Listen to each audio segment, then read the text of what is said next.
So yeah, and can you ask you also that you keep yourself muted and ask questions when we begin the discussion.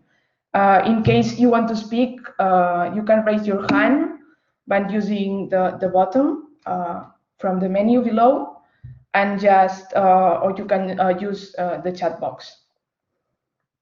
Before giving the floor to the speakers, let me briefly summarize the key points of the book.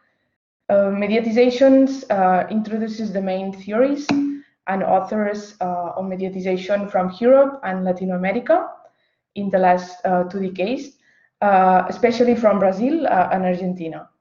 The book includes contributions from universities in France, Germany, Switzerland, Brazil, I think, Denmark, and also the Netherlands. And it frames these theories within the context of communication and media theories, and maps the current field of mediatization, focusing on the most recent and cutting-edge theoretical, methodological, and empirical contributions. It must be highlighted that this new collection is the first book that brings together Latin American and European traditions of mediatization research, integrating macro-level theorization with applied observation of mediatization processes. In the last decade, several European and Latin American researchers have set a very solid theoretical corpus around mediatization. And this book brings these two theoretical traditions close together for a dialogue. The Latin American socio-semiotic matrix, consolidated by Verons in the 18th, and the institutional and constructivist approaches developed in Europe. On one side, in the European front, mediatization is more a development of Alcides' media logic and a social recentered variation of McLuhan's deterministic principle of media is the message. And on the other side, in the Latin American front, mediatization are semiotic modulations of social practices following Veron's ideas of social semiosis. So the main objective of the book is to explore and activate possible theoretical and applied exchanges between these approaches, paying particular attention to the opportunities generated by the exchanges between European and Latin American approaches. The book organizes the contributions along the axis that distinguishes general from applied mediatizations. The first section of the book includes broader theoretical contributions representing multiple perspectives in the mediatization field, with authors like Coldry, Hepp, Basallo de Lopez, Scolari, Agerbeck, and Veron itself.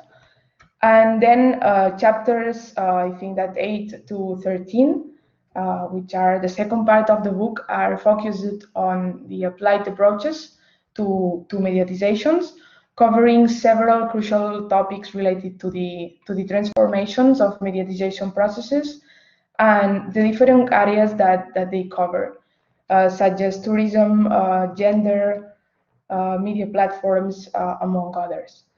And in this second part, you can read authors such as Cross, Escudero, Jansson, Valderato, Fernandez, and among others.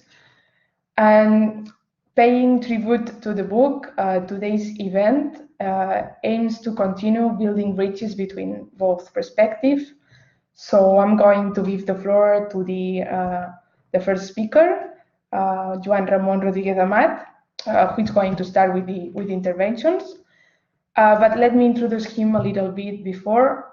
He's a professor and a researcher about the politics of media technologies and industries in the Sheffield Hallam University. His research focuses on the intersection between discourses and nationalism, media governance, and the public sphere. And I think that today he's going to provide us with a context and an overview of the book. The floor is yours, Joan Ramon. Thank you very much. Hello, everyone. I'm familiarizing a little bit with the platform just for a sec. Hi, Julia. Thank you for the introduction. Thank you, everyone, for coming. Thank you for making this happen. It's massive, and thank you, of course, for making this happen, which is the thing I would like to talk about today and share a little bit with you. I would like to start by mentioning an old and somewhat dated and sweetly inappropriate, if you allow me, book, which is this one, David Lodge's Small World. I first bought it in that little famous bookshop, Shakespeare and Company in Paris, probably 2003 or 2004, when Scolari here in the room, invited me or a younger, foolisher, ignoranter, and earlier version of myself to attend to an event about Latin American semiotics in Paris. There I met the late Professor Jorge Lozano. I want to mention him today because his work on history as discourse literally changed my ways of understanding so many things. So just the drop name here. But let me go back to the book, Small World, this one. In this book, there's a young and foolish and not as ignorant Irish and KLM-bred Angelica. She spends her academic time chasing a concept. She asks, what is structuralism? And of course, she always meets older men responding smart-shaped and pretentious things and mention the virus of structuralism and blah, blah, blah, blah. Structuralism. What is structuralism? There is a part of Angelica in me when I wonder once and again, what is this thing, mediatization? When in 2008, Sonia Livingston opened the International Communications Association's conference in Montreal, she talked with some irony and from a very healthy critical strand about the mediation of everything. In her talk, she visited an early notion, 2008, it was very early in the mediatization kind of at the European side. Only in 2007 had Friedrich Kropf published one of these more seminal works on mediatization, and he still didn't have the big foundation, the big funds that allowed him to do this very 10-year-long research project. That was a debate in the European environment in 2008 about the difference between mediation and mediatization, with a paper by Nick Couldry on the communication theory and apparent rediscovery of the work by Martin Barbero and his media and the mediation. Articulating that discussion and the conference by Sonia Livingston, there was a whole issue about the proper way of calling that thing, whatever it was in English. The media, they said, mediate. So why would they mediatize? And then the etymological origins of Mediatisierung in a German activity from the 19th century and recovering already a concept from the Middle Ages, according to which the connection between the vassal and the lord is mediatized and not immediate. This was then applied to the German states in the early 19th century, and from around 300 states that formed the Roman Holy German Empire initially, the mediatization process reduced that into 30. From this point of view, mediatization could have been understood as a form of intermediation, a cause of immediate connection, rather than as a form of transmission, if you allow me. And with all these meanings packed in, it makes sense that the view of Friedrich Kropf projected a broad sociocultural phenomenon rather than a simple, short-sighted, immediate impact of the media on the audience, on society. And from there, mediatization became, for him, more a meta process, similar to individualism or globalization, rather than a simple process of connection through the media. Why does this matter? It matters for two reasons. One, because by searching for the proper translation to English of something that happens in relation to the media, the notion of mediation fell in an indeterminate space of translation that opens in Spanish language too, between mediaciones, mediations, and mediatizaciones, is mediatizations. But this is not only a linguistic gap, it is a whole theoretical epistemological hole that grows an abyss between the methodological and strategic tone, and of course more suggested by Martín Barbero, recommending that we should move our debates on cultural transformation from focusing on the media to focus more on the mediation process. And at the other side of the abyss, an approach to the media process that incorporated semiotics and that distinguished the traces of production and those of recognition, and incorporated the notion of circulation as the difference between them. And this could have been quite amiss if the grammatical recommendations had gone on and turned mediatization and mediation into one same thing, just with a dictionary blow. But also Sonia Livingstone's text was, in a way, setting a form of theoretical closure to the concept. Mediating of everything is like mediation of nothing, is a form of closing the debate, almost an early death sentence to the mediatization research that was very close to being accused of disciplinary imperialism, as once was semiotics. And she was, in that way, right, in a way. Theory must be stimulating, inspiring, opening, and exciting. And if all of a sudden everything is mediatized, theory ceases to explain, and research ceases to have a meaning, or a purpose, or a possibility. And I have had my debates, and I am, even now, still somewhere there sometimes, when mediatization becomes just a black box of nothingness, or of everythingness. And when mediatization turns to be the alpha and the omega of everything that happens. And therefore, why would we need research on the matter, or even why would we need a concept for it if it does not distinguish from what? A non-mediatized world, a non-mediatized society, a pre-mediatized place, a forms of unmediatization? There is certainly an ending point in this discussion when it is reduced ad absurdum, because there is nothing beyond or below or before this idea, the abstract idea by Sonia Livingstone about mediatization. But Livingstone, I suppose, was too fast in another way. The mediatization approach, as she knew it, was not dead. A couple of years later, in 2013, Andreas Hepp and Nick Couldry published a paper in communication theory. That is now the starting point of our book. They commented and explored the strands of communication research on mediatization. They mapped these two main approaches, the institutional approach that considered the transformation of the social institutions after a form of media logic, including, for instance, religion or politics, and a social constructivist approach that considered a form of deeper transformation of society and of the understandings of society due and in relation and simultaneously with the presence and the transformation of the media within it. That was no doubt a starting point of a new strand of research and of publications. Lundby came in 2015 with an extensive compilation of works, including Livingstone and Lund, Couldry, Hepp, Krotz, Hjarbard, and many, many more. And there, for the first time, there was an article by Eliseo Veron. In open dialogue, he was with a work that informed the European research, the cultural studies, and his proposal. But that contribution by Veron was just the top of an iceberg of a 30-year work that contained a long scholarly extension of debates, of innovative and refreshing production, again, a strand of stimulating, inspiring, opening, and exciting theoretical exploration about the latest media transformations. And there were also a couple of generations of researchers already working at full speed and updating and critically exploring the possibilities of Veron's model, and many more. But nobody in the Northern Hemisphere seemed to be aware of that kind of production and about that deep tradition. And in 2016, Scolari and I just wrote a paper to tell about it.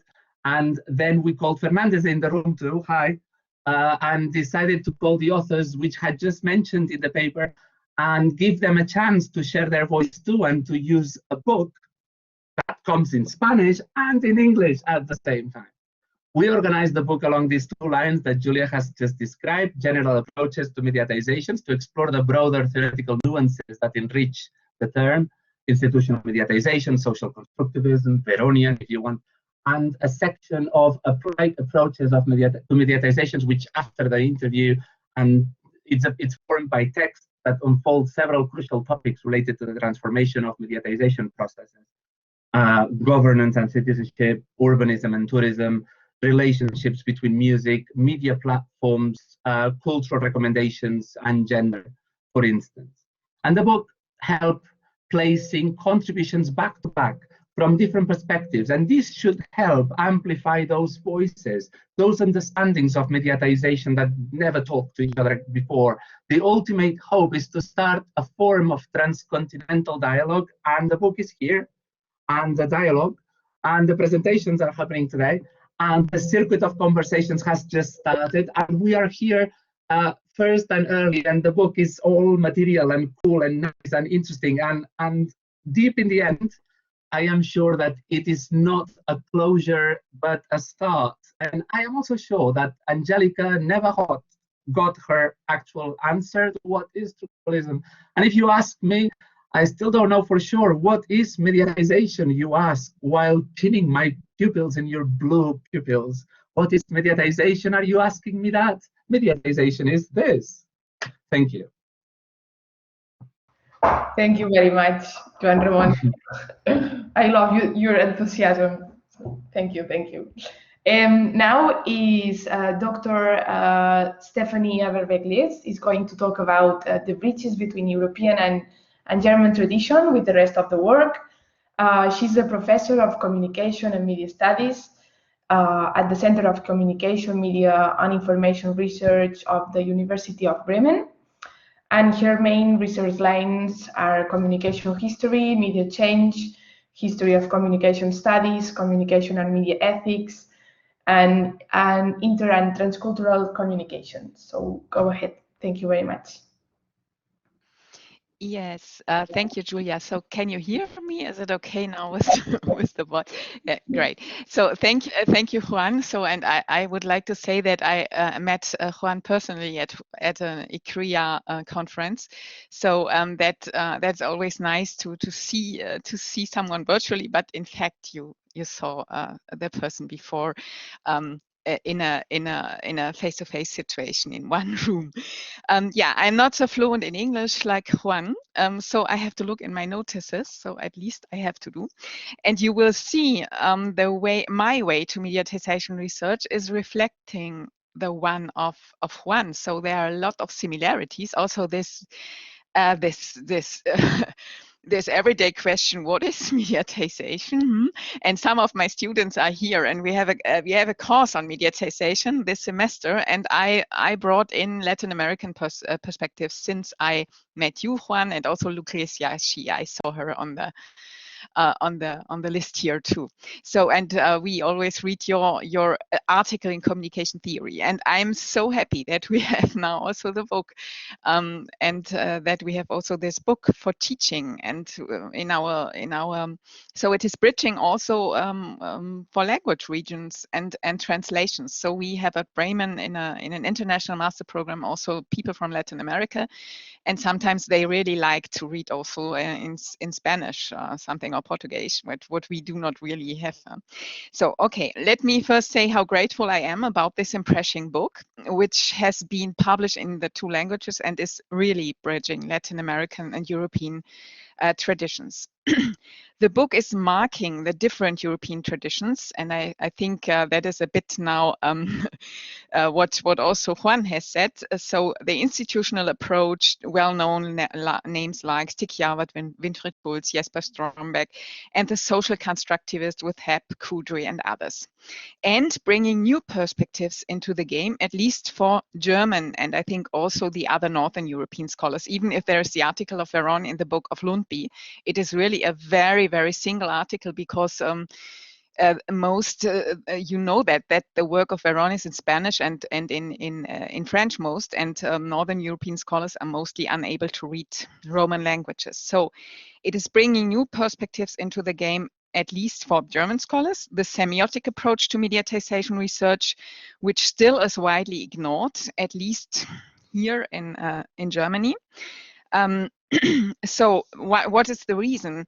I think it is not ignorance by strategy or something like that, but ignorance by tradition.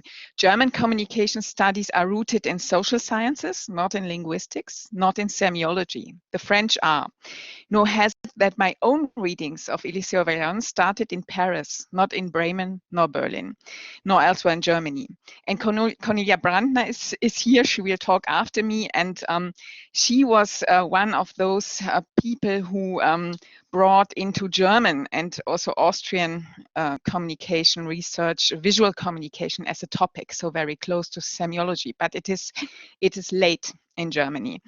To add, Veron and also Matt's approach are well known in German film studies, but they are not so close to communication studies in Germany. To mention, of course, beyond Veron, the other father of mediatization research, Friedrich Krotz. For me, he is in between several approaches. His approach as such is building a bridge. He is looking on meta processes, but also on concrete empirical changes and on methodological aspects of mediatization research. And let us talk more concrete about this. So exactly bridges between what? To go deeper in, let me explain from what a tradition I come myself, which I think is a typical German socialization of my generation of scholars, at least. During the 80s, 90s, I studied Publizistik Wissenschaft, so it is not transferable to English, Publizistics. So it was a discipline deeply rooted in two lines. The perspective of standardized social science methodology and the object of political communication and mass media. A discipline that was very narrow. Its most known figure worldwide, I think, was Elisabeth Nolde-Neumann, and with her spiral of silence approach. The breakthrough to cultural studies in Germany came relatively late, during the 1990s, with Andreas Hepp, Margaret Lünenborg, and others. Critical studies, feminist studies, de-Westernization, visual communication, this all was getting stronger in the last 10, 15 years in German communication studies. Especially the lost reference to critical studies is very interesting. So in favor of positivism, for example, in my studies in Publizistik, Kommunikationswissenschaft, communication studies, as a student, I never read Adorno or Horkheimer, even not Habermas as a student in Germany. And when I talk with Latin American colleagues, they always say, but this is the German tradition. Yes, but we lost it in communication studies, and why? We have to see Germany as a kind of European exception, I think. In Germany, newspaper science or studies grew up early. In 1916, from economics and history and neighboring the rise of sociology. 1933, newspaper studies was one of the crucial disciplines to educate journalists for the Nazi state. No idea to rebuild easily this line of studies as a normal science after 1945. So after World War II, the renewal of the discipline came via the US, mainly the import of Lazarsfeld and Berelson's approaches. As Hanno Hart put it, German communication studies forgot their National Socialist past by rooting itself quickly and deeply into positivism and rationalism, not in critical theory. That is not the case, and that is very, I think, very helpful to understand that. It is not the case in German media studies. German media studies and communication studies are really on two sides a bit, at least institutionally. Media studies developed in Germany during the 1970s. They came from film, from reading film as texts, from becoming interest in reception analysis and the media and visual culture from a more broader perspective. So it is not by hazard that one of Lucrezia's articles I first read on the contract of reading was in a book by Veglis, At the Crossroads of Linguistics and Media Studies, and not in communication studies. Thank you, Lucrezia, again for this great article from 1997, which explained to me what the contract of reading is or might be for a German for a German communication, young German communication scholar at that time, that was very difficult to understand. So where did I found Latin American communication studies? Not in Germany, not by hazard. It was in France in the late 1990s as a postdoc at Paris. Again, Paris, I think also Juan mentioned Paris, or the French path. At Paris, I heard Rémi Rieffel on journalism theory, but also on Adorno. And that was the first time that a communication scholar talked on Adorno in front of at least of me as a little public. Francis Ball on the Toronto School, Innes and McLuhan, Frédéric Lambert on semiology and culture. And I began to read Veron. It was mostly by hazard and via the Harrisburg incident book. That was my first reading. And then it got broader. And then I understood that we need the bridges. Communication studies seem to me much more broader and much more interesting, inspiring than that what I knew from the more standardized, more positivist paradigm in my own country. So nevertheless, of course, in Germany, there during the 80s, 90s, there happened a lot. Also Habermas and Luhmann found the way to German communication studies. And since the mid-2000s, when I worked myself at the University of Leipzig as a teacher, I began to read Friedrich Krotz and Andreas Hepp, because for me, they had the most broad approach. And Krotz, born in Barcelona, by the way, he is able to read Spanish, and he early on adapted Canclini and Barbero to his work. And so you always had this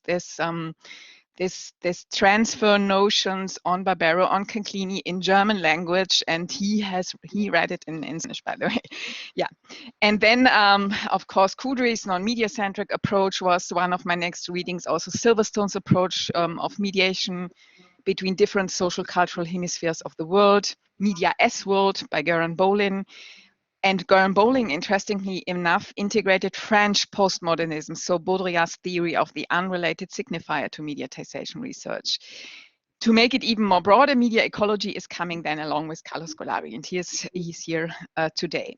So my students nowadays at Bremen, they have the same problem, obviously, like the students at Sheffield.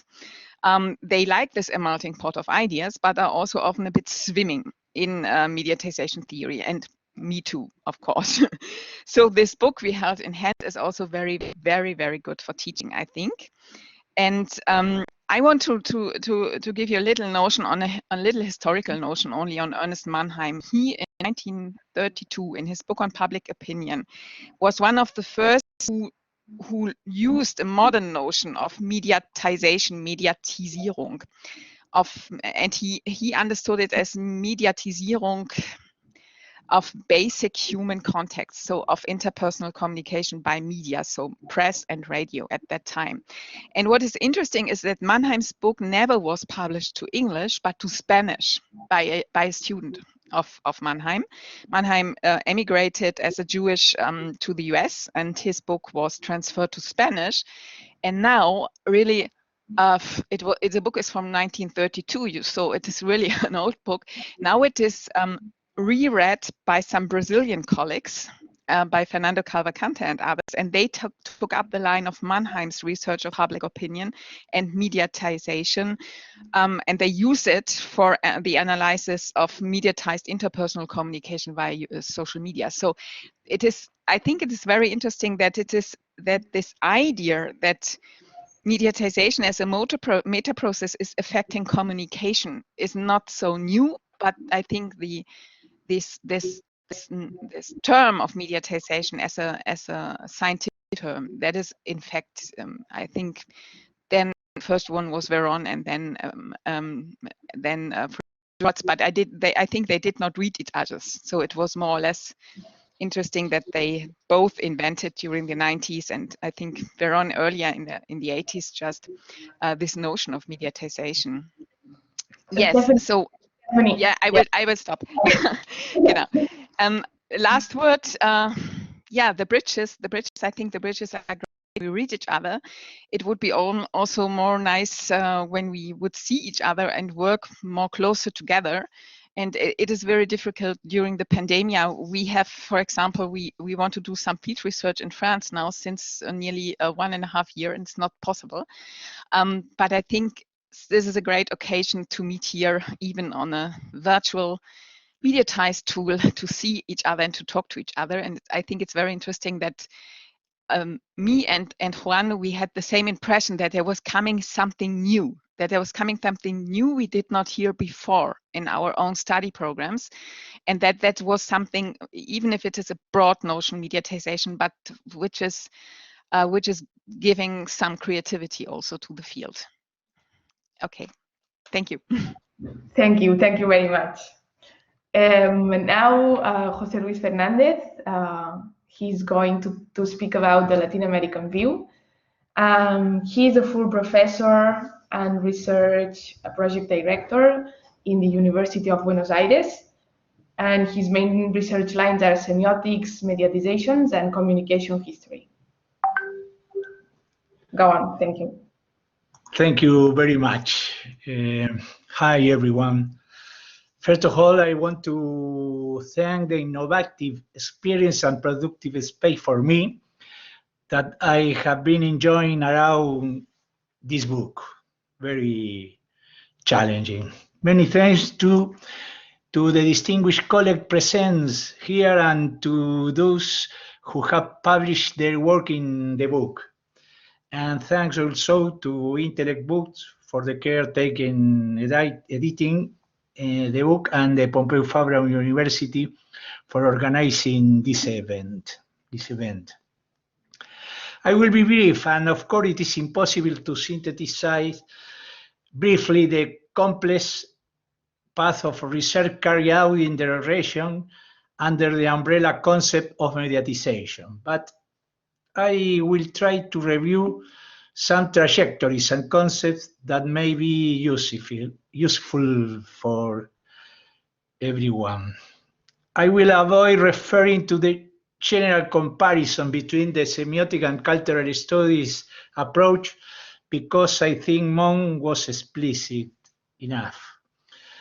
From the beginning, as Mon and Stephanie have warned, we must take into account that in our region, the mediatization complex has been studied from two different perspectives.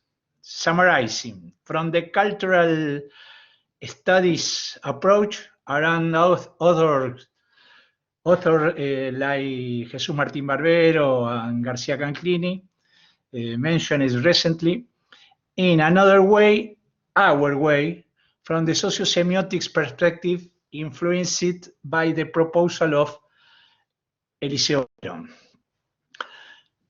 Both tendencies have parallel developments, perhaps following the independent trajectories that cultural studies and semiotics have shown at the international landscape. A first contribution of our book to overcome this obviously unproductive secession is the inclusion of the article by María Inmaculata Vasallo de López, perhaps the first effort to relate Martín Barbero with Verón. In that same sense, contribute the article by Gaston Cingolani, who established relationship between the Veron's work with the contribution of Sesua Hall, one of the biggest authors in cultural studies. I would like to clarify that when we select the works to be published, we have decided to include only those researchers who use explicitly the term mediatization. Then we're excluding the work of many researchers with a semiotic approach in the region, who, although they have not used the term mediatization in the foreground, have undoubtedly made relevant contribution to the field. I'm thinking in José Enrique Finol, Fernando Andach, Alfredo Cid-Jurado, Neila Pardo, Chema Pagago, and of course, the great Lucia Santaella. I'm going to avoid making the effort to recover the whole of Veron's work, which has been extensively studied in several volumes that have been published after his so sorry death. On the other hand, we have here the presence of Stephanie, perhaps the first European researcher within the landscape of mediatization to focus on Veron's contribution. Furthermore, let us bear in mind that the last work published in Life by Veron was in English, in a volume edited by Kurlandi. Here, I prefer to focus briefly on the social component of the notion of socio-semiotics as discipline. Just as Lucrecia Escudero-Jovel warns in her article included in the book, maintain that the sociological approach of European studies do not include the textual or discursive dimension is extremely reductive. With that same concern, we can argue that the semiotic approach into the Latin American fieldwork never have been as exclusively discursive. To describe the socio-semiotic contribution of this trend of Latin American semiotics, I will consider three levels. Firstly, when Veron, founding the mediatization fieldwork in Construir el Acontecimiento, described the construction of the 3 Island event from true approach that, in current terms, we would call ecosystem and organize it in platform system.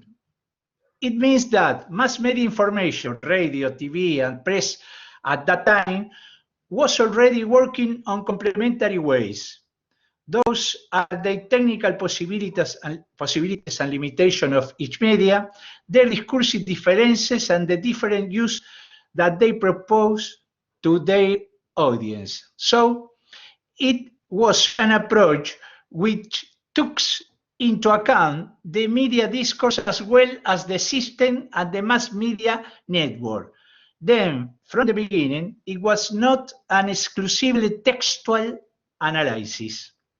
Secondly, researchers such as Oscar Steinberg and Oscar Traversa, Veron's partners in the founding of Argentine Association of Semiotics, focused their attention on social discursive phenomena as genre and style categories, and metadiscursive and transposition relationship between different mediatization. That approach should be considered at least as transdiscursive and transmedia analysis. It means not only textual analysis.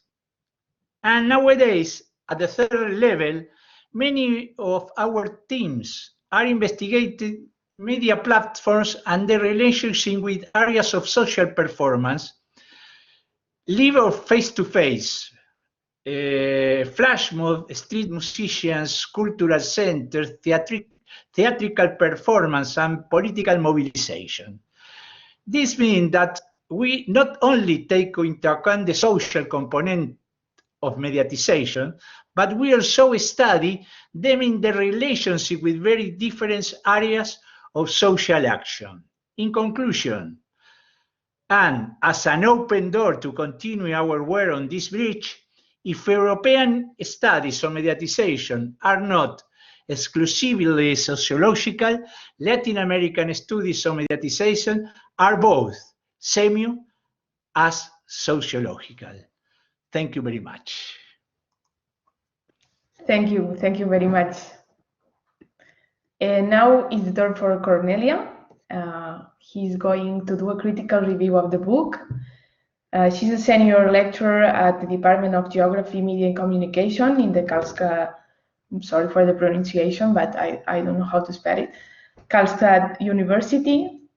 Her richer research profile covers visual communication, geomedia, and digital communication, among others. And yeah, you can start if you want. Thank you. Thank you very much, and thank you for having me. And I have also problems to correctly pronounce it because I'm myself not from Sweden, but with Karlstad. So you was you was good. I also start like Ramon with a rather personal anecdote, which may also have led Ramon to inviting me for the day. It was in 2012 at the IMCR conference in Durban. And at that time, we were freshly new colleagues in Vienna.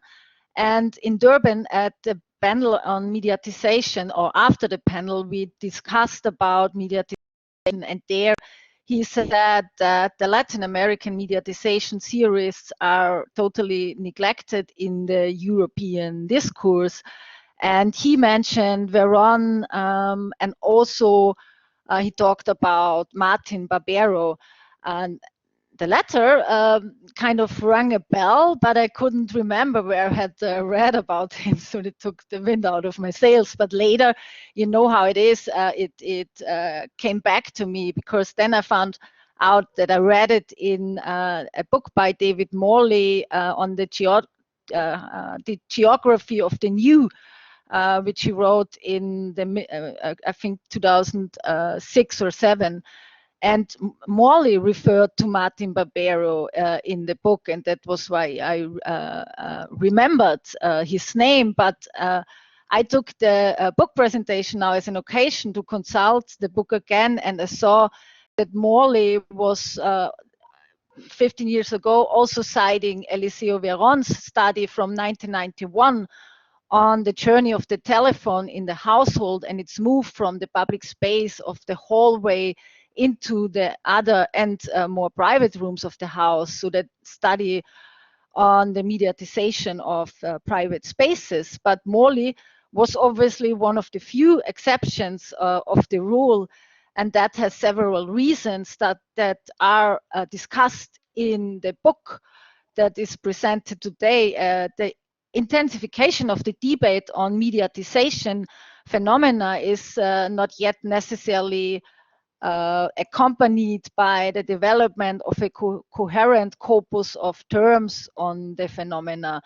Not only the differentiation of the approaches, but also the partly different conceptual traditions in the different language areas and the specifics of their translatability still entail certain confusion on the conceptual map, as we already have heard today. And it's not without reason that Sonja Livingston, also Knut Lundby, felt lost in translation when they tried to uncover a path through the multiplicity of terms: mediation, mediatization, medialization, mediation, and respectively. And here we only talk about the English language transition. In Germany, for example, we had the dispute that revolved around the differentiation between Medialisierung and Mediatisierung and the usefulness of both notions. So, however, I come to the book. So in the book, we can read that the European Latin American dialogue began to intensify already 8 years ago at another IMCR conference. This time it was in Dublin. And Brazilian scholar Maria Immaculata Vasallo de Lopes contribution, which was originally presented on that occasion in a panel on sociological perspectives on mediatization theory, semiotics, reception, practice, and institutions. And that was organized by Stig Javard. And this text is included in the book, but it starts with an article from the same year by Nick Couldry and Andreas Hepp. And therein they outline the different strands in the European mediatization tradition, namely, as we also already have heard, the social constructivist and the institutionalist mediatization concepts. And they write in their book that while Martin Barbero also did not use the term mediatization, he decisively opened the door to a media research that traversed a wider domain of inquiry than just mass media messages. Although sadly his book remained little noticed in the English-speaking communication research field for more than a decade after its translation. So we see that also the two have noticed the Latin American authors. The book goes ahead with an interview conducted with Stig Hayward, and he explains his institutionalist mediatization perspective that he sees within the context of modernity, and he stresses should take into account studies from outside the mediatization framework because they look at similar concepts, and he also wonders about that scholars from outside communication studies are more receptive to the notion of mediatization than people from within the field. And Vasallo de Lopez, in her already mentioned contribution, outlines the socio-semiotic mediatization model by Eliseo Veron, which I see conceptually between the at least that is my interpretation, the institutionalist and social constructivist approach. And the semiotic perspective on mediatization is also taken in the article by Katharina Lobinger and Friedrich Krotz. And this perspective is visual semiotic and social constructivist, so they take both concepts in, and I very much appreciate the piece on mediated perception and the mediatization of seeing as in our field, and Stephanie already mentioned it, in our field, at least in the German tradition, the visual mode goes often under the radar, even though our culture is a visual culture. And Stephanie has already outlined a little bit about her chapter in which she explains very comprehensively Veron's approach to mediatization and its relevance for a historic approach in communication theory. Carlos Collari closes this first part of the book. Ramon has already mentioned that the first one is more on overarching concepts of mediatization, and he will talk about his text later, so I don't go into further detail about this one, but he follows with an interview which he has conducted 15 years ago with Eliseo Veron. And in the year 2006, Veron was sure that, and I want to cite from the book, television, that massive phenomenon that we know, that piece of furniture that occupies pride of place in the living room of our homes, which activated family sociality, is doomed to appear. We have entered the final period, the period of television of the receiver. I leave you with that now. And the first part of the book said focused on general mediatization, and now the second part is on applied approaches to mediatization, and starts with an interview. So now we have another interview, and that interview was conducted by Mon with Friedrich Krotz, and the interview is very biographic, and Krotz explains how his mediatization approach emerged and culminated in the large-scale project Mediatized World that Mon already mentioned in his talk. And this chapter opens the stage for 5 contributions that elaborate on specific forms of mediatization. Lucrezia Escudero Chauvel, Argentinian French scholar and also disciple of Eliseo Veron, using the example of Macron's République en Marche movement, bridges European and Latin American perspectives in her work on the illusion of a direct relationship between citizens and the political class.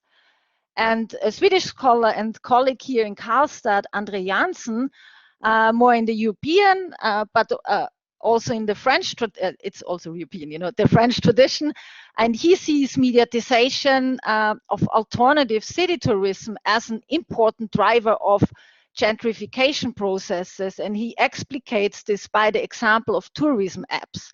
He borrows from Bourdieu to show how middle-class tourists alter power balances and spatial capital in places that are visited by them. And doing this, he uses Lefebvre's heuristic of the triad of space, and his article, and in the article he makes salient that a non-media-centric approach is fruitful to explore the ramification of these mediatization processes. And in his very stimulating contribution, Argentinian scholar Gaston Cingolani also bridges European and Latin American approaches, but not different mediatization approaches. He conceptually mainly refers to Veron and Stuart Hall's encoding decoding, which he criticizes. And while Cingolani explores apps and web pages, recommender systems, their algorithms, his compatriot José Luis Fernandez, applying a socio-semiotic approach, again looks into mediatization of music. And the book is very well rounded up by the text by Sandra Valdetaro, also from Argentina, and she argues that debates on gender occupy a key place in current mediatization in Latin America, and she delivers an enlightening analysis based on different cases, for example, the law to decriminalize abortion in Argentina, or a soap opera which's main protagonist goes through a gender transition. And she shows that what she calls the mediatized circulation of issues related to gender and sexuality produces a hegemonic discourse that liquefies the resistant nature of the claims and turns them into a mere spectacularized symbolic goods for a sensationalist consumption. Cornelia. And the three editors, so I'm almost finished. So okay. The three editors, just 2 sentences. The three editors conclude their final chapter with a call for building bridges across geographies and disciplines for an integrative comparative research. And if the rather discourse-centered Latin American perspective and the rather social scientific European one can be integrated fruitfully, it's to be further proven. But for example, the contribution by Lobinger and Grotz integrating semiotics and their social constructivist approach point into that direction, and the Latin American perspective on data and platforms could also help to understand and develop the understanding of datafication and deep mediatization. And there are already international networks that approach big data from the south and data decolonization, but these are rather north-looking south initiatives. There is territory there to let also the south talk to the north, and this book is a step in that direction. Thank you. Thank you very much, Cornelia. So finally, Carlos Alberto Scolari is going to close the interventions. He's going to talk about the future developments and the starting debates lines of the work. He's a full professor at the Department of Communication in the Pompeu Fabra University, and his researcher specializes in digital interactive media, transmedia, and media ecology. Thank you, Carlos. Thank you, Julia. I'm not going to talk a lot because I prefer to open the conversation later. Thank you, Julia, for organizing, participating, coordinating, moderating this presentation. Also, thank you to all the secretary, the team, administrative team in UPF, and obviously to our presentators, Mon, Jose, Stephanie, and Cornelia. Thank you very much. Just a couple of elements maybe that to talk about the making of the book. This book was born as an article that I wrote with Mon Rodriguez. It was published in 2018. Here I shared the link and the article. It was published by Communication Theory. It was a monographic of communication theory about the Latin American theoretical production. So it was a good opportunity to present this proposal. It was accepted. The editors were Becerra and Florengel. And they coordinated this beautiful monographic just to show the production in Latin America. Well, and when we finished the article with Mon, we say, okay, we can think in a book. We invited Jose Luis to join us, and we can say the book was born 3 years ago. And it was not easy to put together everything because we have a lot of contributions. We have many people working in this field in Europe and Latin America. So more or less, we know that other people should have participated for different reasons. They are not in the book, but they are part of this conversation. As Cornelia just said, we have a couple of discussion debates inside the coordination group of the book, the editors, because one possibility was to create a book with 2 sections, Latin America and Europe, and we say, no way. We want to exchange the different authors, the different contributions. So we recover this idea from Umberto Eco when he talked about general semiotics understood as a philosophical general approach to sense production and interpretation, and applied semiotics. That would be the semiotics of theater, the semiotics of photography, the semiotics of advertising. So we say, okay, we can, why not using this opposition to talk about general mediatization theories, approaches, and applied mediatizations, no? Mediatization of religion, mediatization of a sport, mediatization of politics. And that's the structure of the book. And the book also includes 3 interviews. One interview that I did with Eliseo Verón many years ago, about 7 years ago, and 2 more recent interviews. And so, well, I think it's part of the conversational spirit of the book. I think in our academic book, scientific book, we should include more this kind of exchanges, not only the classic chapter or the classic paper, but also to include interviews. I think is good in this kind of books, because you can create areas of overlapping conversations, tensions between the different authors. So I think I'm very happy with this structure of the book. When we talk about bridges, we are talking bridges in different dimensions. First, obviously, we have the geographic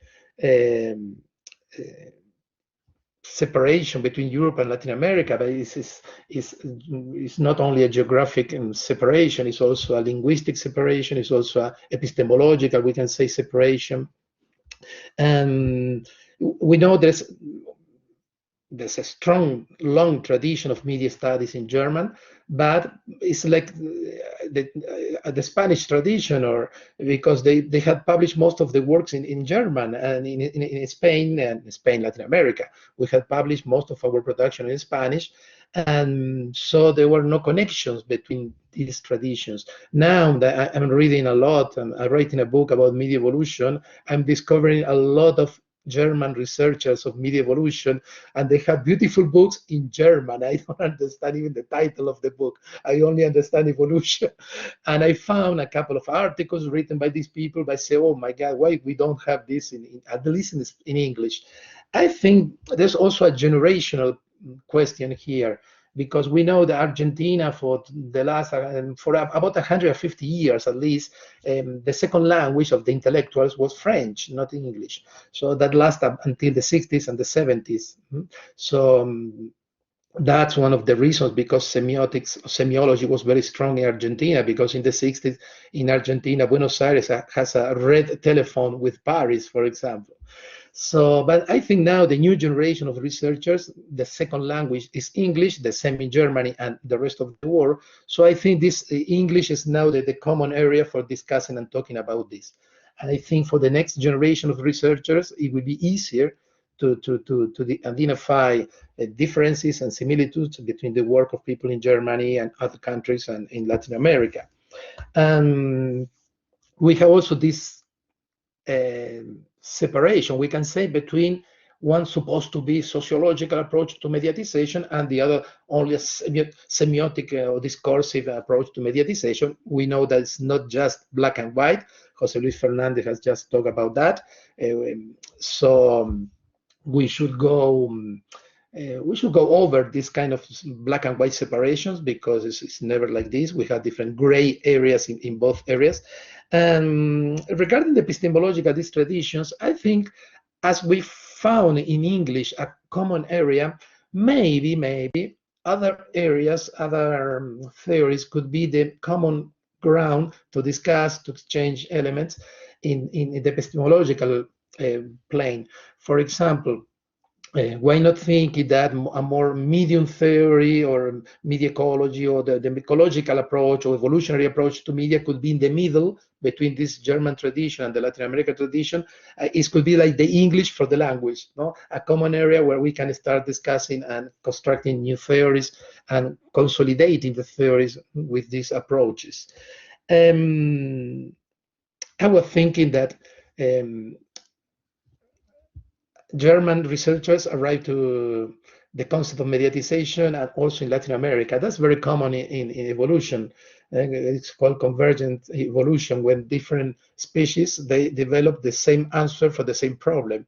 For example, the birds and many fishes, they have developed wings, and they are completely different species, no? That in front of the same problem, they have developed the same evolutionary solution. So we can say the same happens sometimes in social sciences. Regarding the future work, I think, well, we had to consolidate these conversations. I think, for example, well, not only our book, our book is just a hub, a little element of changes, but for example, in Uruguay, in Mediaciones, it was a journal where many of us have participated, and they have translated articles by Stig Harvard, for example, and now also in Brazil, they're translating many German authors. So I think this is just the beginning, and I hope that in the future we can have more meetings and exchanges like this. With Mon, we are talking about visiting Bremen maybe this year. We have this Erasmus program, so maybe we can start also in the real world these exchanges. And I have a final question, no? Because I think one of the agreements we can say between the European and Latin American tradition is this idea that media construct the realities. Maybe we don't like the radical constructivist approach, but let's say more or less there's an agreement that media construct realities. And I think we should maybe work more on the methodological aspect, how to answer this question. How do media construct reality? Yeah. So because we have an approach, a more discursive approach, we have a more ethnographic approach, but now we have big data. Mon is working a lot with geomedia. So I think, and this is an invitation to discuss, if we have time today, maybe to think how can we develop more the methodological aspect of this area. We still have many things to talk about, the theoretical aspects, definition of concepts, mediatization, mediation, etc., etc. So we have a lot to do on the theoretical front, but we also have a lot to do on the methodological front to develop common methodologies. So, well, this is the invitation to continue this conversation. Thanks again for your participation, all these different colleagues from Europe and Latin America. And I hope the next meeting we can have it in Germany, in Buenos Aires, or I don't know, somewhere in Sheffield, and we can talk a lot in the face-to-face in the real world. Thank you very much. Thank you very much, Carlos. So who wants to start answering the question that he will plan?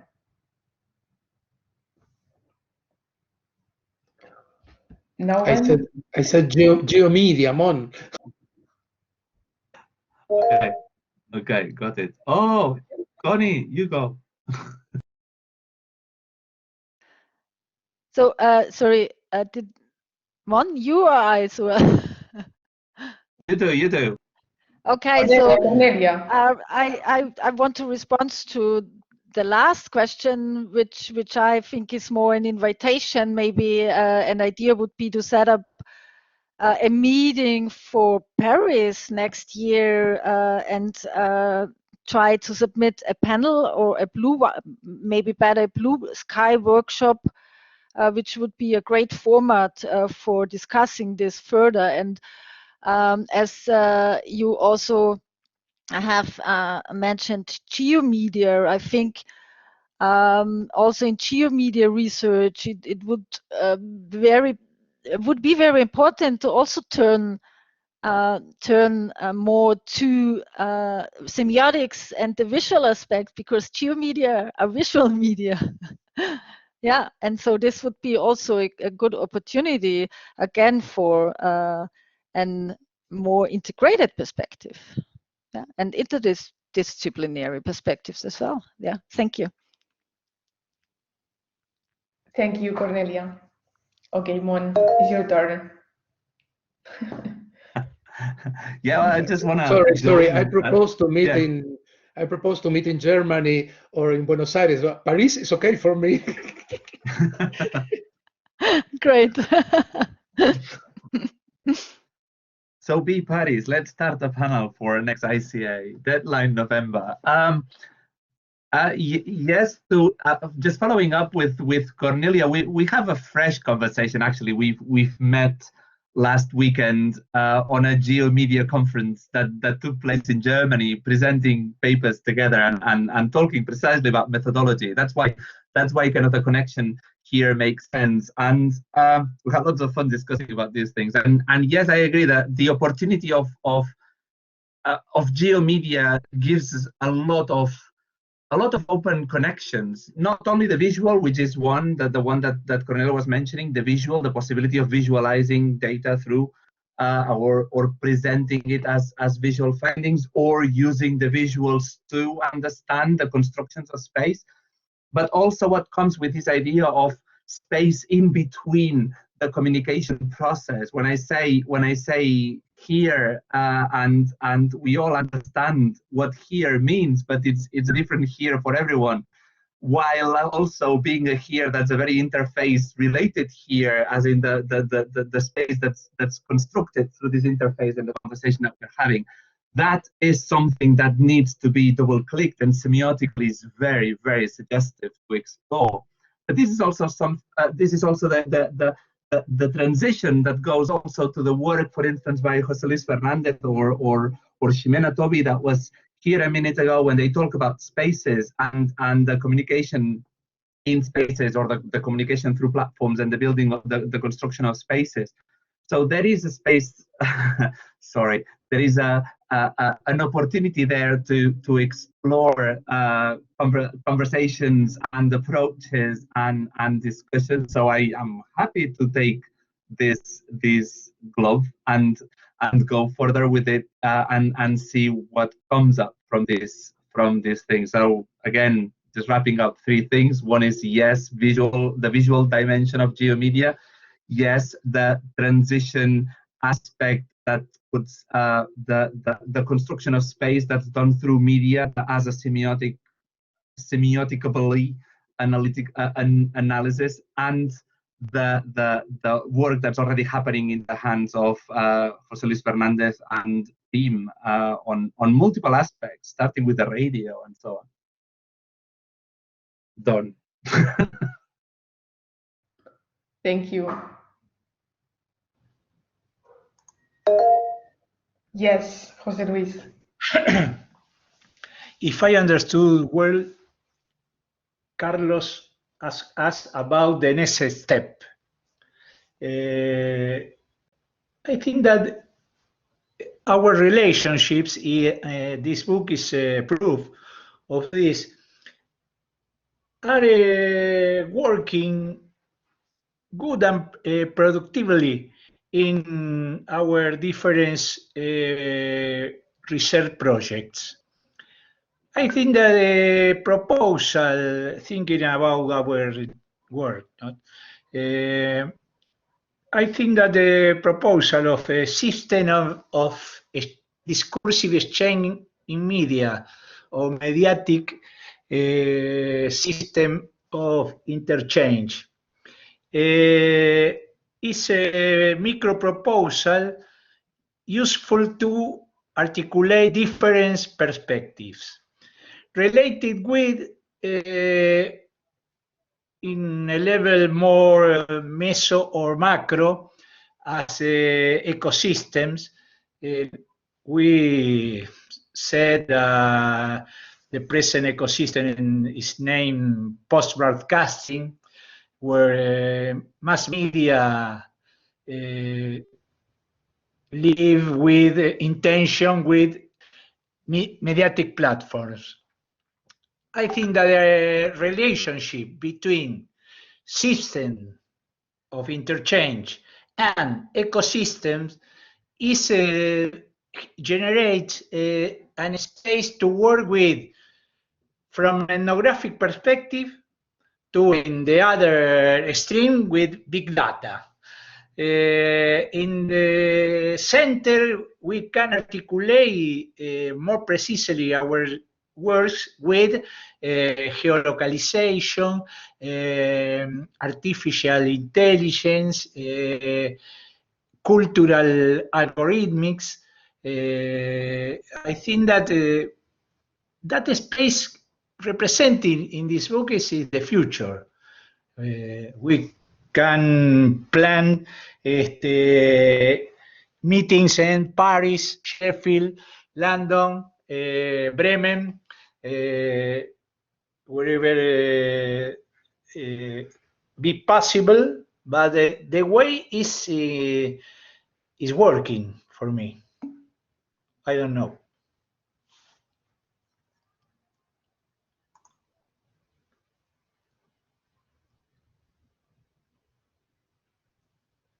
Thank you very much, José Luis.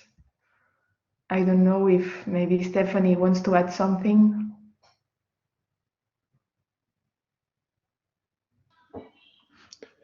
I just wrote a comment because I was thinking again in this kind of parallel or convergent evolution, and this is another example because José Luis has been working in the last years in these 3 levels of analysis, and when José Van Dijk and Poel and they published the book about the platform society, they were applying the same 3 levels. So this is another example of parallel evolutions or convergent evolution, as it is called. I think there are so many other examples. So it's sometimes it's not so complicated to create the bridges because we are talking about the same on developing the same categories, because obviously we share bibliography, we share authors and traditions at the same time. So sometimes it's not so difficult to create these links and to put together the different conversations. Okay. Stephanie, don't worry about the audio. Sure. I can hear you, but no. Oh, no, I think I try it again. Can you hear me now? Can you hear me now? Yeah, perfectly. Okay, so but I do not see you any longer, or whatever is happening here, I'm not sure. Yes, of course. I think that is very interesting, and I think when to build it more, not only via the theoretical lines, but also via some empirical research, or via bringing together different views on similar empirical problems we face in different countries, and that is always not so easy because mostly that is done in financed projects. But I think what is really also would be helpful is to build up a kind of discussion hub from as a context to build up empirical research in a longer perspective, and not only yes to go to European funding or whatever. And I think the ICA conference as a melting yes, as a meeting point would be very helpful. And yeah, so I had to leave Paris in 2020 in the midst of the pandemic because the Sorbonne closed. I was there, and so yeah, and there will be a conference at Bremen in July, organized by Cindy Reutsch and Stefan Görland in the team of Andreas Hepp, and I think it will be in English. So I try. It is on It is on datafication and audiences and so on. I will try to put it into the chat, but I'm not so good in this multitasking with this platform, so I will try.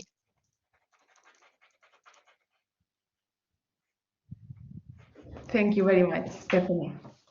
Another new dimension of this new borderlands or frontiers of mediatization studies is one area that we have talked a lot with Mon Rodriguez, is this new materialism in media studies. Now in Spanish, they have just published Geology of Media by Yusi Parica. This is the translation in Spanish, just published. So also here, I think that to introduce this material dimension in mediatization studies is a good deal because we include more people in this conversation, but also we refresh our theoretical and also methodological models. And I think this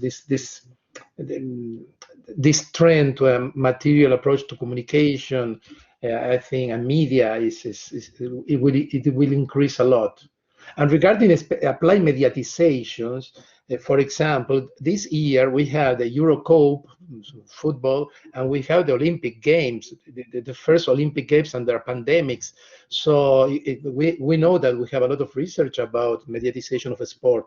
So it would be great to compare how was sport mediatized before the pandemics and now. And I think we have a lot of issues to analyze in this moment. Thank you, Carlos. I don't know if someone in the public want to have a yes. Thank you for this interesting conversation. Cesar Jimenez Martinez is asking you that it may have been mentioned, but will there be time for asking questions? Of course, come on. Okay. Yes, can you hear me? Yeah, perfectly. Right. Thank you very much. Well, thanks a lot for this conversation and this great exchange that you have developed. I have one question. It's mostly for Mon and Carlos, but anyone can jump on it. Is that you've been talking a lot about spaces, geographical spaces, generational spaces, and so on. But I wonder if you can also reflect a little bit on the asymmetrical relationships between these spaces. Like, for instance, me as a Latin American based in the UK, quite often I have noted in discussions on mediation or mediatization that sometimes two Latin Americans are always mentioned, Martin Barbero, Garcia Cancrini, but quite often I feel that they're just simply employed as name dropping, and also as a way of trying to show that, oh, actually I'm part of a globalized discussion, but it's just a way of putting their names and avoid criticisms of being a white male northern curriculum. And I wonder if you share that perception of asymmetries, because for me one of the damaging approaches of that is also that sometimes I feel that these figures become like sacred cows in the English speaking world. So they use, as I was saying, as name droppers, but they are not criticized. Simply they're putting their name there to show that, oh, my curriculum is globalized. So I was wondering if you can reflect on that, and also the relevance of the book in relation with that observation. Thank you. Yes, I'm going to answer if Jose and Mon want to add something. In the introduction of the book, we talk about that. For example, there's one part of the book where we talk about the theoretical production in Latin America, and I say that we have been great consumers of European, more than USA, European theories for the last 200 years in Latin America. I had time ago, I had a discussion with some Latin American colleagues, because if you check the bibliography of de los medios a las mediatizaciones, Martín Barbero's Capolaboro, most of the references are European authors. So it is supposed to be the big book of Latin American studies and the roots at this one. So we have been consuming a lot of theories, and now we are starting, maybe exporting some concepts. But I agree with you that sometimes, okay, in this moment it's cool to mention, authors from not from Europe or USA. So it's cool, maybe in some European circuit, international circuits, to include a mention to these people or to these concepts without opening them and describing them. But I should say that sometimes we do the same with the European concepts. And this idea of black boxing, using the concept because they are cool, they're fashionable, I think is a problem we have in social sciences everywhere. But I agree with you that we should not only, the conversation should include this critical reflection about the circulation of knowledge and the circulation of the key, the concepts, these concepts going from one country to another one or from one theory to the other one. Yeah, thank you.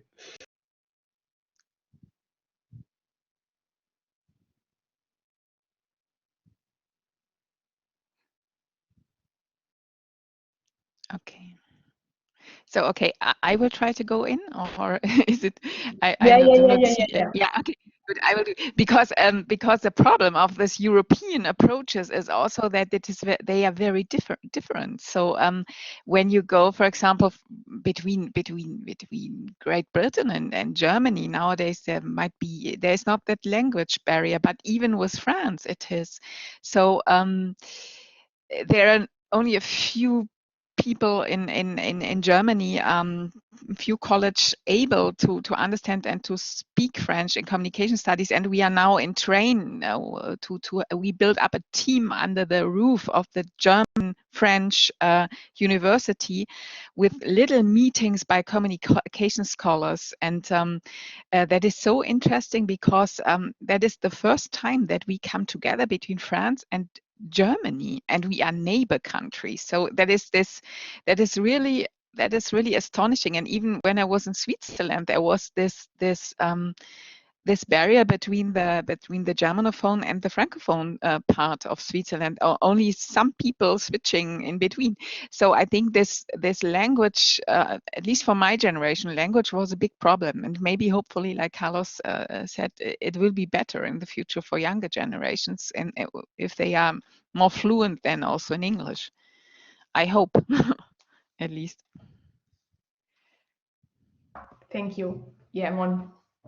Yes, thank you. Yeah, thank you, Stephanie, and thank you, Cesar, for your question, because it's very it explodes a couple of a lot of issues that are there. For instance, one of them is this idea that the generation of knowledge happens on one side, whereas the others are basically applying it. And this idea that there's a circuit that only goes in one direction is something that the book tries to tackle, maybe with more or less success.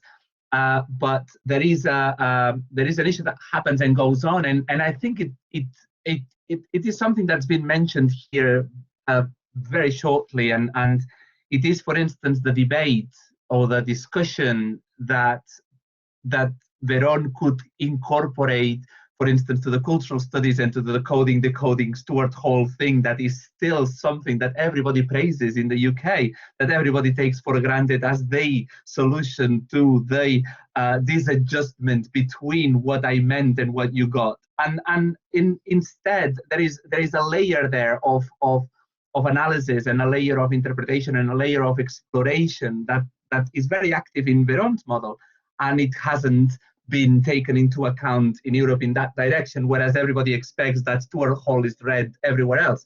In this kind of unbalanced exchange, there is this next level that we need to take, which is look at the substance and the knowledge that comes from other places, in this particular case from Latin America, from mediatization approaches that come and could contribute with knowledge and with concepts and with keys and with tools. Maybe the toolkit is the word to explore the things.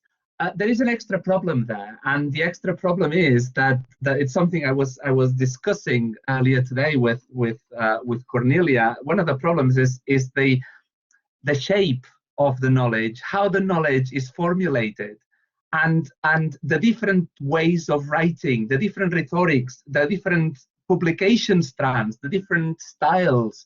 it's something that we've been dealing with during this book editing process, because we found a paper from some of the authors with 60 references and the other one with barely 15, and the big difference in the styles of writing, the more essayistic against the more empirical oriented, because it's the English shape of it, is something that takes a long time. It's not the language barrier as the first barrier, the bad language that we're all using here, the bad English that helps us understand each other in this context. It's the writing in it.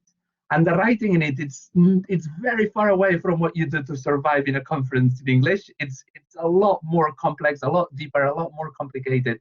And it has a lot to do with also with a particular way of stating things, with a particular way of taking knowledge as knowledge, to see where the tool is and where the form is and where the shape is.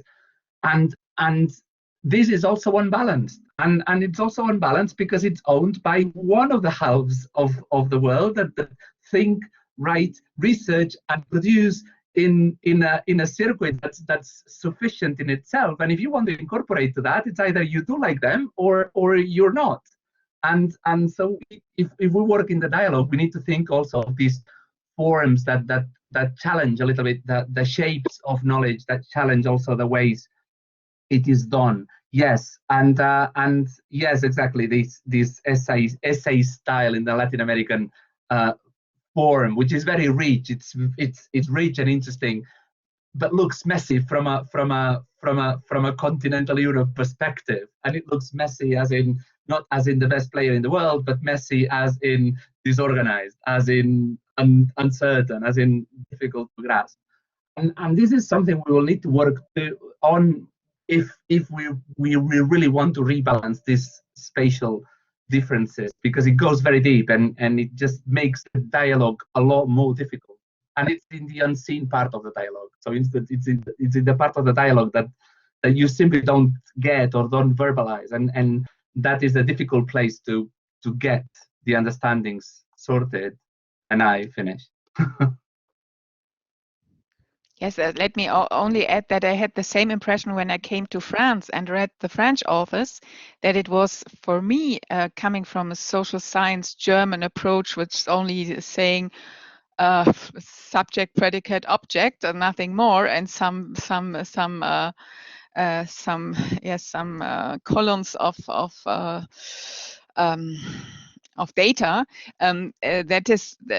That was for me. First, it was strange, but now I read French and Spanish since 20 years in the field, and that is, for me, it's normal.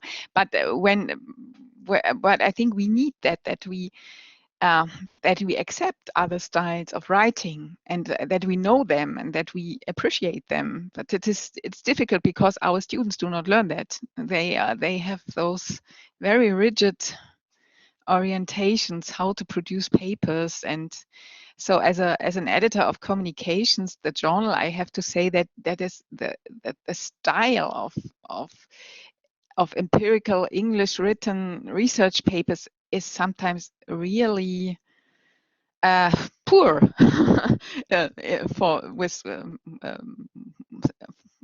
on a semantic level or on an explicative level or whatever. Now, in this sense, the French influence on Latin America, especially in Argentina, is very, very strong, and that comes from 18th century. And that's fantastic to find these elements. That's all. Thank you. Thank you all. I don't know if there are many questions or. Sorry. I was thinking about this when Jesus Martín Barbero, he came to Pompeu Fabra University in Barcelona, 2010, I think it was. We talked about this, and I think he said something like, okay, we as researchers, we have to learn to speak different languages. The scientific aseptic language, the more essay language. Maybe we can say today we should know how to tweet, how to produce short contents about our research. So I think that's a good idea. We should know how to write a good abstract, a good title, thinking in index section of the articles, but we should know how to write in these other styles, more poetic maybe. But I think we should control or dominate this different kind of sharing our work. Ana Maria ask, yes. Go ahead. Can you hear me and can you see me? Yeah. Yes. I'm one of the students from Professor Veglis, but I'm actually from Colombia. And first of all, I wanted to thank you all because I think this is, I mean, I haven't been in contact with research for a while, and my soul is now like full of joy because I see people that really enjoy theory and love communication the way I used to do when I was in Colombia. And now that we're talking about new ways that researchers should talk about these topics, specifically with the new generation, I don't know if you know this book. It's called Volver to the Classics. Yes, from a few professors of mine in Colombia. I think that Carlos is looking for the same book. Uribe. In the Pompeu Fabra. Uribe, John Blood, and Roncayo. I don't know if you know them, but they use an interesting way to talk about the classic of communication using pop culture examples. And I think that is a really interesting way. Yay, you have it! This is a really interesting way to explain to new students because our generation is way visual nowadays because of the mediatization culture we grow up. And yes, I think, well, I don't know if my soul can be a real researcher any time, but if some of you have lust, how do you say lust? Sorry, my brain works in German. If they find it fun, you can try. I don't know. Talking about Black Mirror, it's my master, for example, talking about science fiction, or you were talking about the World Cup and the Olympics, and I don't know. I just think it's really interesting, so I wanted to share it.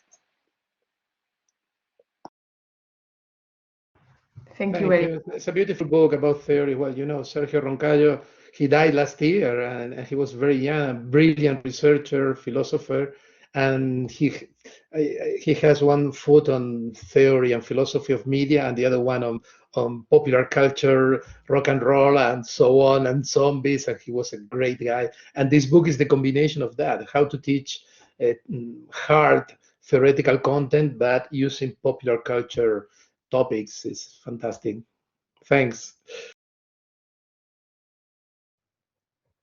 Thank you.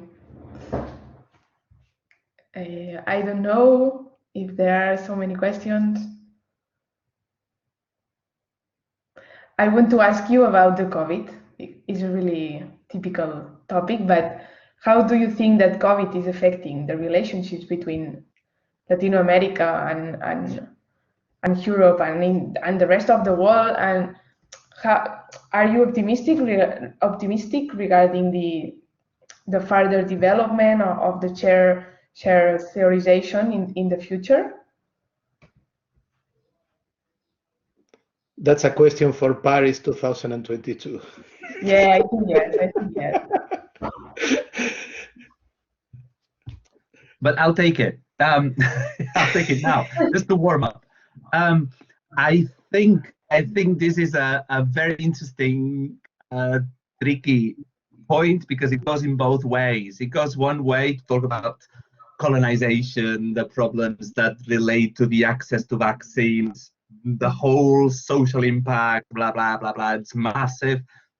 It's a massive problematic situation. We're not able to travel, not only UK, Barcelona, but but UK, Argentina, or so on. So in that sense, this traveling has been seriously affected, and with it, all the things that happen in between the lines when you think, when you think with, when you think along, when you think around people, there's something that makes it smarter and faster and bigger and better to think when you are there and when you are in a conference and you are physically there and you can dedicate your body to the conference.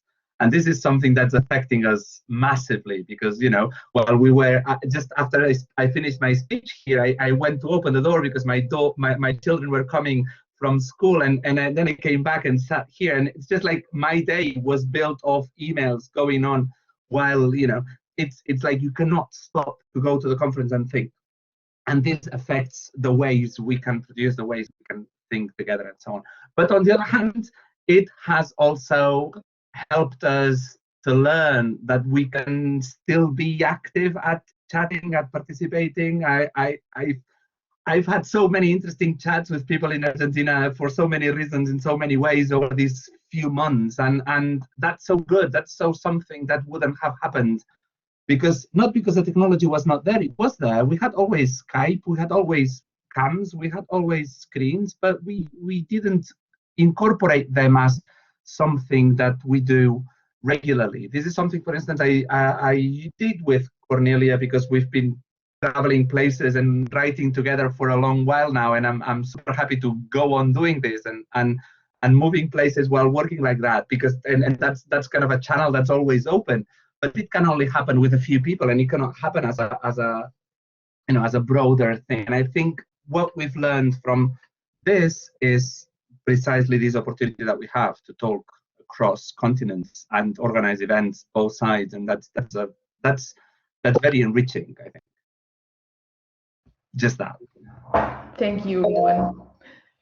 Sebastian? Hello? Yes? Hello, yeah. Yeah, thank you. Thank you for this. This was very, very interesting. I'm currently a PhD student in Cambridge, and I was wondering that, about, because authors mentioned that mediatization theory should be complemented with other theories, considering this that you have been discussing about a general approach of mediatization and applied studies of mediatization. I don't know, but some argue that should be field theory, Purdue structuration theory, action network theory, figurational sociology, etc. Do you agree with that position? And talking about the tools that Joan mentioned, is maybe a tool, a theory from the South, from Latin America, that might help to link those two things together?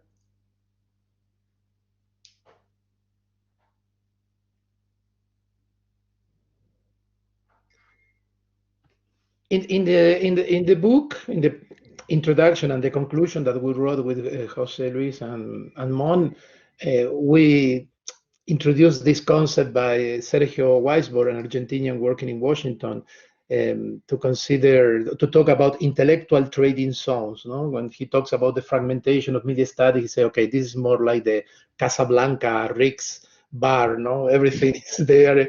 I think, and the real concept is intellectual trading zones. So I think our proposal in the book is that now the concept of mediatization is a good place, a good bar to meet and to create this intellectual trading zone. I don't know if a theory from the South, the North, or the West will put together everything. I don't think so, because this is an ongoing conversation. One of the characteristics of media studies, and that's part of the book by Silvio Weisbord, is that we have never had a unified field in media and communication studies. We have always had a conversation and fragmentation. When Robert Craig published his classic article in 1999, he said, okay, fragmentation is the keyword in media and communication theories. And he talked again about the same subject about 2-3 years ago in communication theory, and he said, we have even more fragmentation right now.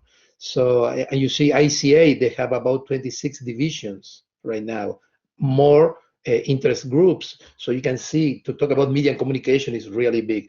And I think to think that one day we are going to have a unified theory, that's impossible right now. What we can have is these places of conversational places or spaces to exchange. And my proposal, my idea at least, is not to close the door to anyone. Yeah, and then we have to talk about that, to find agreements. That's part of the theoretical work also to find agreements, to agree on a concept, to agree on a methodology also. But I think that's the work that we have to do, and we tried with the book. We try to do that.